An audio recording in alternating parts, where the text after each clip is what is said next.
Hey guys, this is Joseph, the Italian New Yorker, living here in rural North Dakota, Valley City. Anyway, one of the things that I found with COVID is I haven't been traveling at all, so I've been home, and which means that I haven't been able to get a lot of the foods that I'm used to when I go back to either New York or, living here in North Dakota, there aren't any Italians, and the food is mensa as far as Italian food is concerned. There really isn't much. So I've learned how to cook a number of things, including pizza, because you can't live without pizza. I got the cheesecake. I've learned to make bread, and last night I actually made some ravioli. So I thought today I'd show you how I make my ravioli. Now, ravioli is a wonderful thing. Every Sunday when we get together with a big Italian family meal, we'd always for the pasta course, because we'd always have stuffed pasta. I know a lot of people like to make ravioli for Christmas. I have a good friend of mine, Sue. Hey, Sue, she lives in out in Wisconsin. She said a couple of days before Christmas they get the whole family together, some of the family together, and they'll make like a ton of ravioli, which then they'll eat on Christmas Eve. Now, as you can see, I made some ravioli last night. That's the ravioli here. And then what I did was I froze it. So we're going to get to those. That's what it looks like when it's finished. Because you can get the ravioli in the store, but it's not nearly as good as when you make it yourself. When I lived in New York, I would just go to the corner ravioli store. They had all fresh, wonderful ravioli.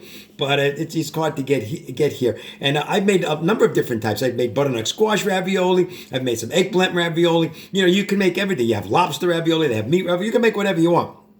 Anyway, for this one, I'm just going to make a basic cheese ravioli, which I really like. Now, I have my three kinds of cheeses. I have some ricotta cheese here. I have some whole fresh mozzarella. I have some pecorino romano. And then I have some fresh basil. And then you want to kind of mix this all together.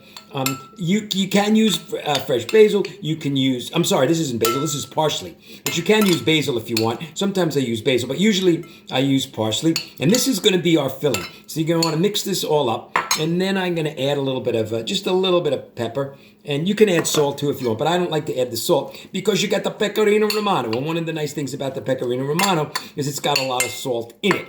So you don't really need it. Now, if you're using Parmesan Reggiano, I guess you might want to. Okay, so now we got this mixed up. This is going to be our filling. Now, the next thing we have to do is we have to make the dough.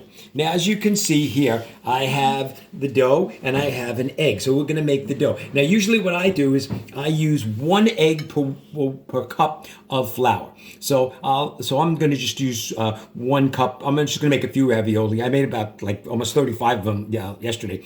So if you're using 2 cups, you use two eggs. If you're using 3 cups, you use three eggs. But I'm just going to use 1, and you're going to mix this up. So let me mix this up, and then we'll get back to you, because this takes about 5 minutes. You really want to mix it up good. I'll show you what I'm talking about.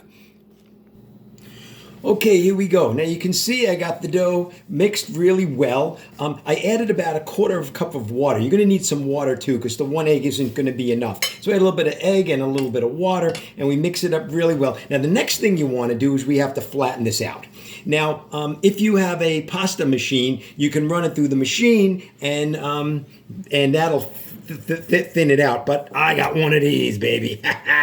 This is better than a pasta machine. I've got a rolling pin. So what we're going to do is we're going to roll out our dough. And by the way, this gets messy when you're working the dough. I just washed my hands, but this gets pretty messy. So what we're going to do is we're going to roll out this dough, and I got some flour handy because you're going to need flour. By the way, I don't know if you noticed, but we got some new countertops. We upgraded our kitchen last week, and we added some quartz countertop, and some nice tile backsplash, which I did. And let me tell you, these stone countertops, they're great for baking on. I love this. Okay, so what we're gonna do is we're gonna roll this out as much as we can. Get it nice and flat. You want to get it nice and thin, so make sure it's not sticking. Okay, so let me roll this out. Hang on a second. I'm gonna just pause this so you don't have to see all of this. Okay, as you can see, we got it rolled out really well here. I guess you can see. So now what we're going to do is we're going to take some of our filling, and we're just going to make little balls, and we're going to stick this on here. Okay, that's going to be our filling. So we'll make a few ravioli. We'll stick these on here like so. Okay, then what we're going to do is, okay, we got our filling here. Then what we're going to do, let me put this off to the side. Okay, we're going to cut a piece of this dough. Okay, and we're going to take a little bit of water, and hopefully you can see this. We're going to take the water and we're going to wrap it around each so that the dough sticks. Okay, we'll wrap it around here like this with your finger. Just dip your finger in the water, wrap it around, And then we're going to take the dough and we're going to place the dough. I'm going to place the dough on top. Okay, like so. And then we're going to do one last thing. We're just going to cut. We're going to cut the excess off.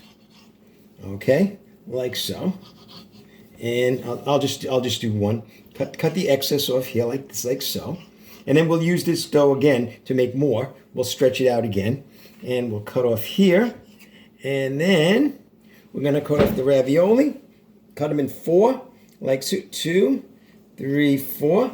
Okay, then we have a nice little ravioli here. Then what we're going to do is take my fork. And we're going to kind of do the indentation on, oops, I'll show you. It's a little sticky. Okay, we'll do the indentation like so. And like so. And here. It's just sticky. Okay, like so, like so. And we have a ravioli. Then what I'm going to do is I'm going to take it and I'm going to put it on, I have a tray, and I've lined it with wax paper. And then usually what I do is I freeze them. And then once they're frozen, I can put them in a container. And then I can save them and eat them whenever I want. So here, we'll do one more. And then that's about it. So that's how I make my delicious ravioli. These I'm not going to freeze because Michelle and I are going to eat these tonight. Because this is going to be our dinner. Oh, yeah. And it's going to be good. So anyway, that's how we make the ravioli, guys. Here, I'll do one more, finish this up. Give it the nice little, we go. And we'll put this one on the tray as well. So anyway, that's the ravioli. So if you get a chance and you want to make it for this holiday season, they come out delicious. I highly recommend it. So anyway, thanks for watching my video. Be well. Enjoy December and getting ready for the holidays here. I'm having my ravioli and we'll see you again soon. Thanks, guys. Bye.